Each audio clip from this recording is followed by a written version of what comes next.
now. This meeting is being recorded.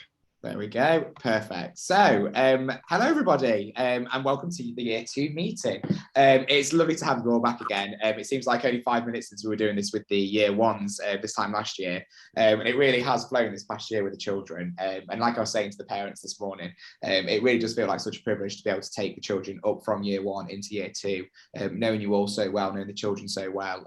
It's been a real privilege. So thank you for allowing us to have your children again for another year. They're all so special. We really do appreciate it. So obviously, hopefully you know me anyway. I'm Mr. Heeson, so I'm with the year group lead this year, and I'll hand over to Miss Lehman. So I'm Miss Lehman. I was here at Elveston as a teaching assistant, not last year, but the year before. And then last year I went to uni to do my teacher training and decided to come back because I just love the place so much. But yeah, I've never been in Year 2 before, so I'm really excited to experience Year 2 and be back. It's great. And you know Year 1 really well, don't you, Miss Lehman? Yeah, so my main placement at university was in Year 1, so I've got a really good understanding of where the children have just come from, so that's been really helpful. So yeah. And then we've got the lovely Miss Holness. Yep, so I'm Miss Holness. I was at Pear Tree Infants for 3 years, so I've done Year 2 for 2 years now, and I've done a year of Year 1 as well. So I've moved over to Elveston Infants, and I'm doing another year in Year 2. And yeah, like Miss Lehman and Mr. Heeson, I'm really excited to get to know all the children properly and take them on their learning journey until they're ready for Year 3, really. Fantastic. Yes, I know. I can't believe we're talking about Year 3 already. Let's do this one. I can't face it. Not again. So let's get cracking then. So I'll zoom in a bit so we can see it all. So life in Year 2. So just like it was in Year 1, life in Year 2 is busy. We know we've got lots to get put into this year. We've got lots of things going on, lots of exciting things happening as well. However, our main aim is to make sure that we endeavour to provide an exciting and engaging and empowering curriculum for your children, so that they can enjoy their last year with us at Elveston Infants. Like you said, Misha, it's the last year that we've got with them. We want to make it extra special and make sure they're prepared and ready for their next stages in their life as well, whether that be going to the junior school next door or whether that be going elsewhere as well, and beyond that as well. So we want to make sure that we can give them what they're entitled to. And at Elveston, we believe that supporting the children with their mental well-being is fundamental to ensure that they are happy and ready to learn. So if the children don't feel happy and safe, then they're not going to be in the right mind space to learn.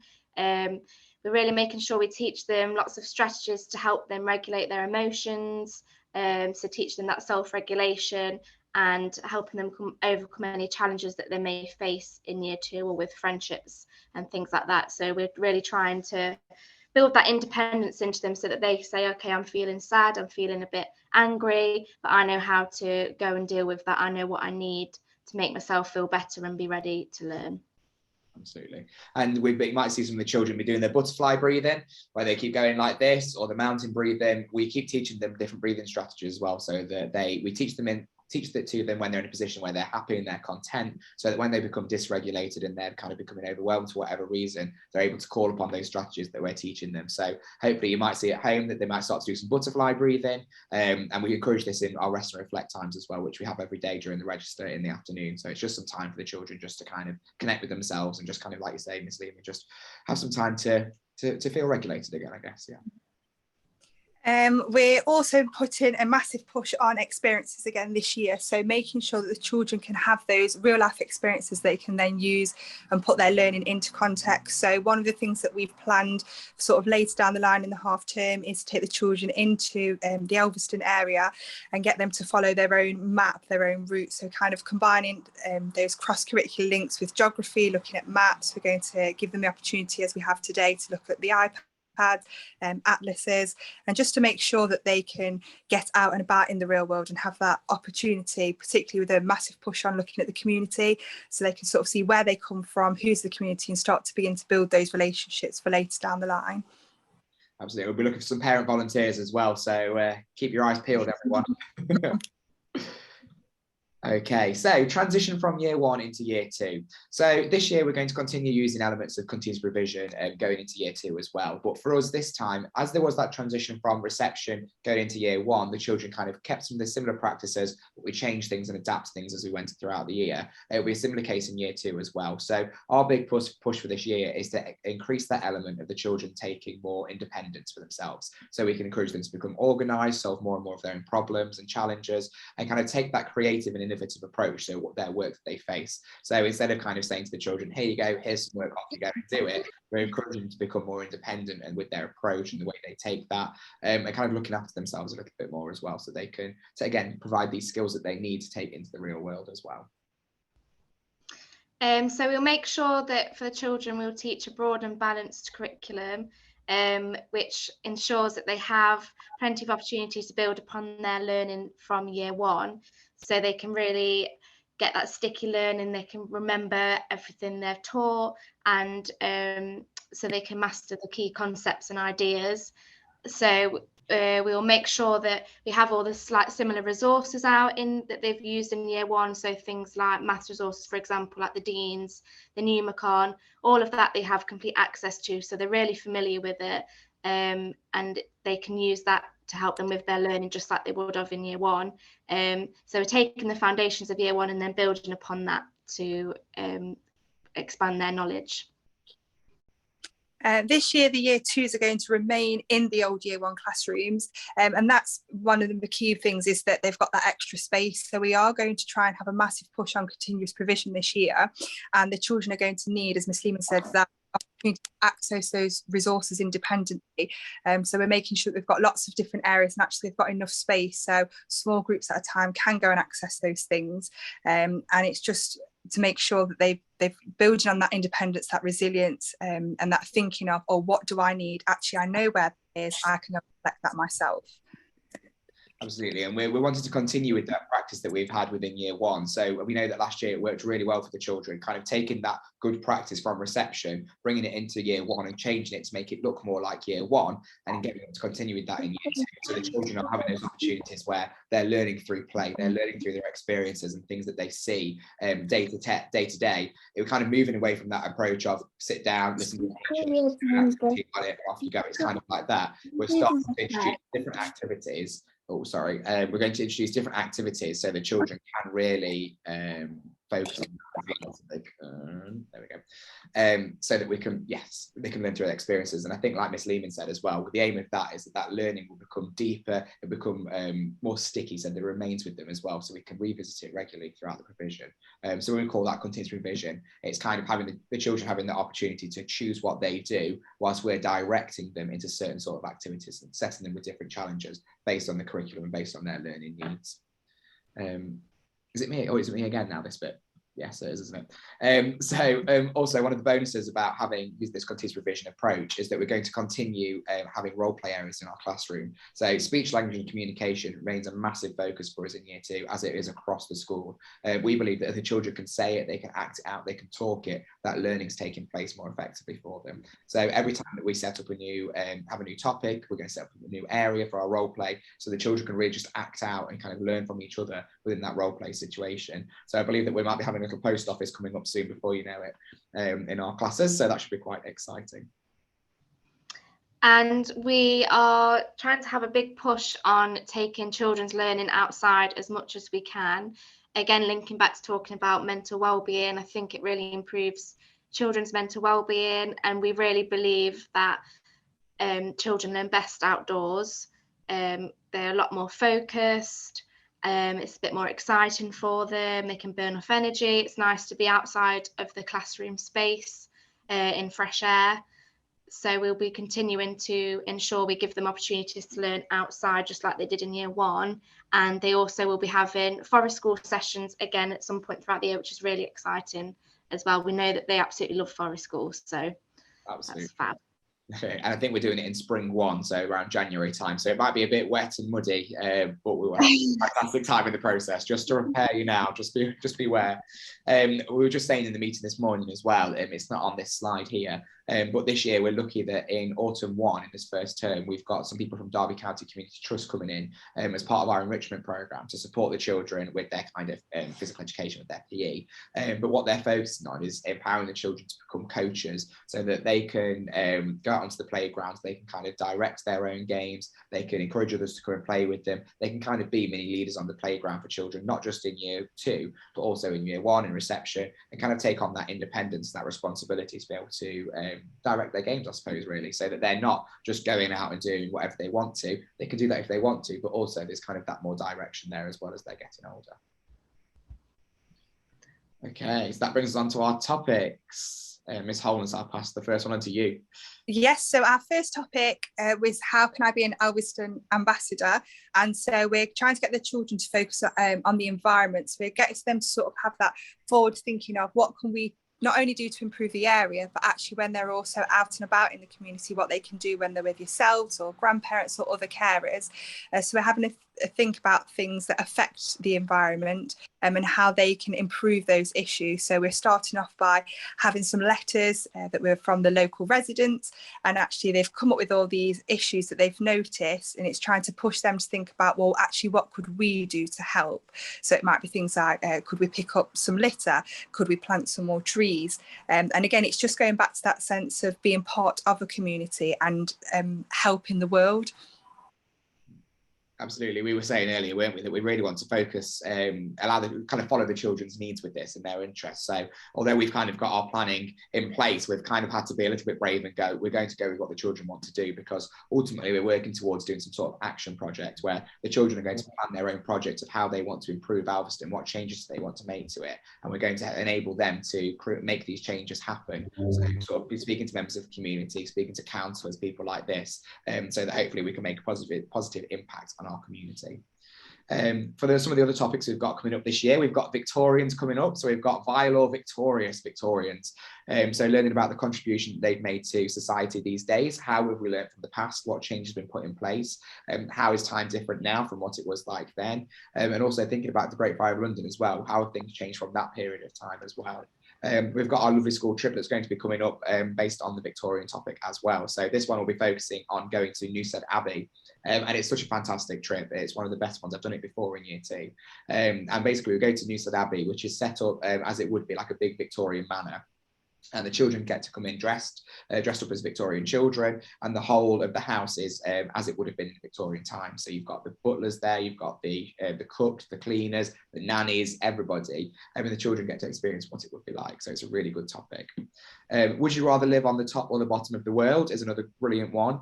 So it's really starting to look at the children's geography skills here, seeing what it's like in the Arctic, but also comparing that to Antarctica as well. So seeing how you've got those civilizations in the Arctic, but you haven't in Antarctica. Well, how does the climate compare to where we live, to Kenya, to India, all the different things that the children have learned about so far, so they can really become those global citizens of the world. And finally, we've also got what keeps Britain moving. Now, for us, we know that a lot of our children will go on to jobs in the local area in Derby, and a big part of that is transport. We've got children that will be going to work in places like Bombardier, JCB, Rolls-Royce, at the railway station, all of those places. So we want the children to really understand kind of that role of transport and how that's changed over time and what contribution it can make to our society. So yeah, just giving them an awareness of that. Okay. So, as you all know by now, reading is a huge driving force throughout Elvaston Infant School. We believe that it's a child to read is key for them to have success, and it does really provide a wealth of language and knowledge, as well as being really fun. And I said earlier in the meeting earlier that I've only been here a few days, and I can already see how much the children have a love for reading, which is great. They always want to go in the reading corner. They get really excited when we say we're going to read a story, and they're always volunteering. Oh, can I read the story? Can I read the story? So I can really see that there is across the school a love for reading, which is great. So yeah, we just believe it's really important, as you all know, and we want to continue that in year 2. definitely. So over the next week, we're going to be sending a book home for the children to read, and this is going to be closely matched to their reading ability. So the last couple of days that they had last week, and over the next couple of days, we're just finishing their phonics assessment. So we're not sort of taking what they had before. We know we've got that knowledge, but we're just making sure that they are still secure in that. If there are any gaps, then we can obviously work towards trying to close those gaps as quick as possible, and making sure that they are still continuing that learning, but building on new sounds as well as closing the gaps in case they have any.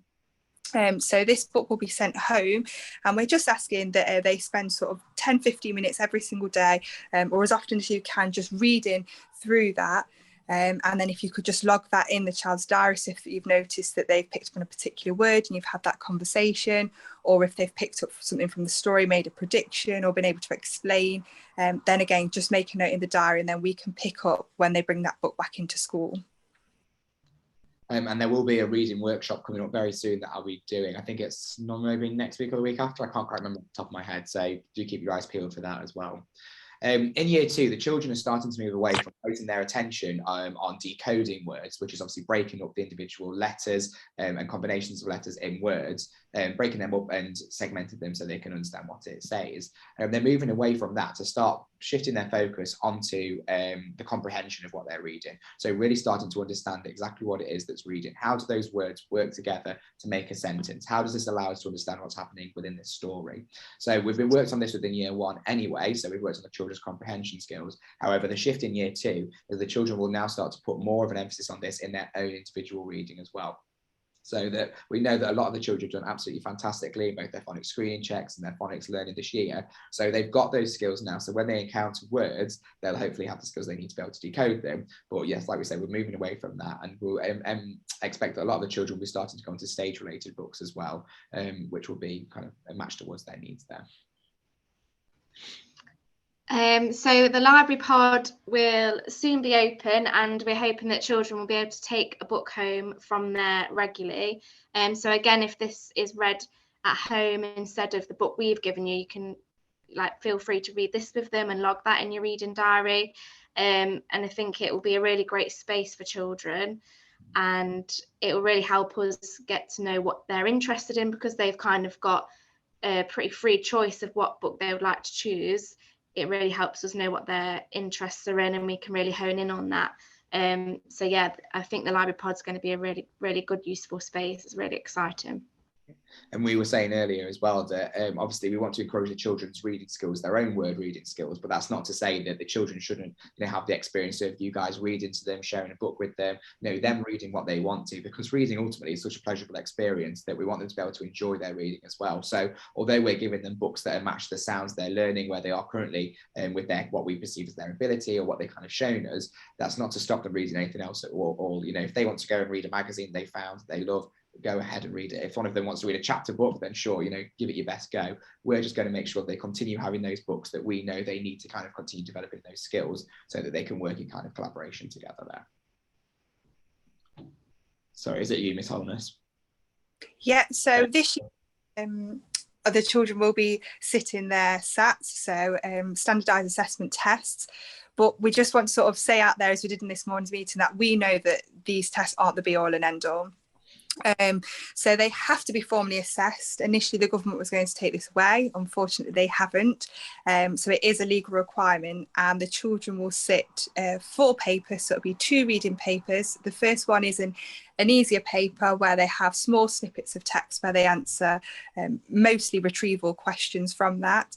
And the second one is a harder piece of text where they have longer sections and they sort of aren't really told where to find it. They have to sort of just have use their phonic knowledge to sort of decode the text, familiarise themselves, and hopefully have built on those comprehension skills to then go back and be able to find that information. And then there are 2 maths papers, so one arithmetic paper, which is just addition, multiplication and division, and then they have a reasoning paper. So these are more of your word problem type questions. So it might be like Gemma has 7 books, Mike gives her 8 more. How many do they have altogether? So then the children have got to know that actually that word altogether means addition, and then they'll then use their arithmetic skills to go ahead, add the two numbers together and then find the answer for that. Fantastic. And this will go towards, at the end of it, we use this information from the SATs, but also information from our own judgments as well. So throughout the year, we'll be continually assessing the children against criteria that's given to us. You know, it's something that's nationalised across the whole country for both reading, writing and maths that allows us to determine where the children are at. So at the end of the year, the children will be given a sort of a grade, a level, and that will either be pre-key stage standard, which means they're kind of working below their key stage at the moment, working towards the expected standard, which is showing they're doing really well, they're making good progress. However, at this point, they've not quite met the criteria, which is all of the criteria as well, just to clarify, to get the expected standards for where they need to be at year 2. The expected standards saying the children have done everything they need to do within year 2, what we've expected them to do, they've done a great job at it, tick, job's done. And working at greater depth is saying that actually they've done all of that stuff. They've worked all the stuff they need to do in year 2, but they've gone deeper at that. They've done that at a deeper level. They're able to kind of understand how that knowledge and information relates to one another. They can kind of discuss that in greater depth, and that shows in the work that they're producing there as well. So there will be, and we will share this with you, this criteria, so you can see exactly what is expected of the children. There will be an information session that we're going to be holding based on this. It should be on Monday the 16th of January. I've put there a little caveat that it's subject to change. It should be on this date, but do just watch this space just in case. And like we say, you know, we don't make it explicit to the children they're doing SATs. It's not something they're overtly aware of. It's something that we do regularly. We do lots of different kind of activities with the children that are similar, so they're prepared and they know how to answer the questions. However, it's not sort of hothouse, and we're not giving them lots of tests they can do over and over and over again. You know, we're not saying, come on, let's sit down and do your SATs. It's, again, like we mentioned before, it's all about the children's well-being. They will do some of this, you know, they'll give it their best go.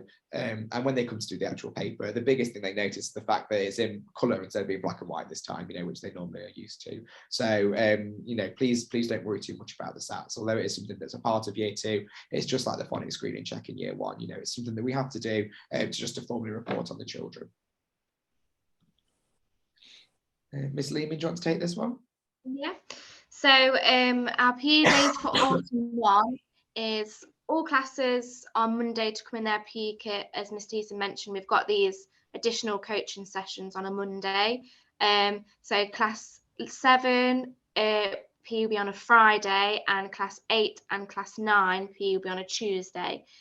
So on these days, children can come into school in their PE kit. They don't need to get changed at school. So the uniform we ask is it's a white polo top along with blue or black joggers or shorts, depending on the weather, and trainers. So we will try and take them outside as much as possible. So if it's a hot day, try and prepare them and bring them in shorts. And if you know it's a bit of a colder day towards winter, try and put them in joggers, because we will try and take them outside as much as we can with PE. And we do have our new uniform policy on the school's website if you need to have a read over that just for any more details. So yeah, that's it for PE, I think. Yeah, and I think, like you just said, Miss Lee, it's really important the children do come in that uniform. You know, it's similar uniform to the be wearing anyway, you know, with the polo shirt and stuff. So please do send them in that. It just helps us to ensure the children are looking smart and consistent together with that. Yeah, definitely. And then over to you, Miss Holness.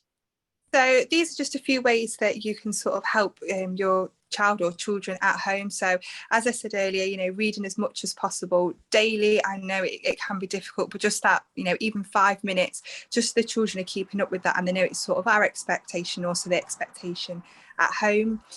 Counting forwards and backwards to 100. So obviously they're pretty secure with their numbers to 50. We're now going to push them that bit further now they're in year 2. So they've got that number knowledge, and also being able to represent those as 10s and 1s. So we've started that this week, just breaking down that number and being able to say, as the example is there, 43. Okay, what is 43? What does it actually mean? What's the value of that? So, oh, it's got 4 10s. So 4 lots of 10 is 40.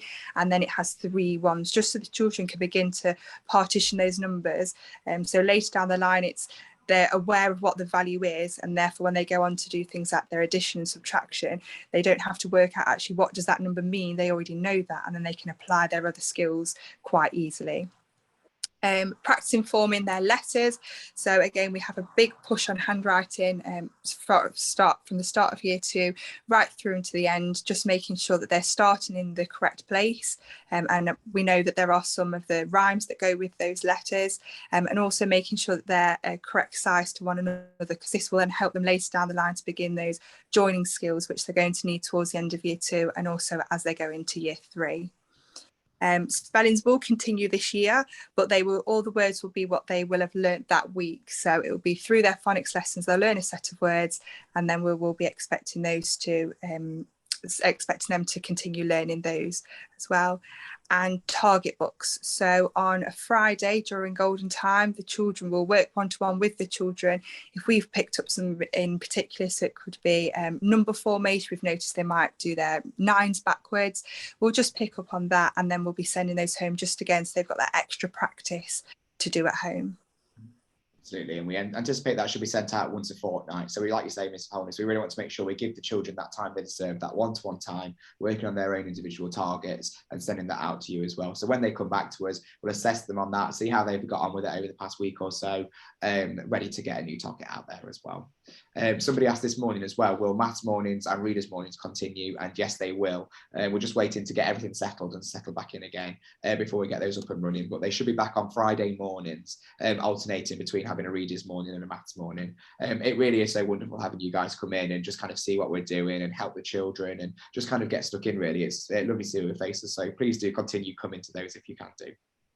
And I believe that is everything. I think the last slide was just our little summary slide that we gave out to you guys at the Welcome to Year 2 session that we had where we met the teacher. So I believe that is everything. So thank you for coming, and if you've got any questions, we're happy to hopefully answer them for you. Let's have a look. There we go. If not, that's absolutely fine. I'm just going to stop the recording just there.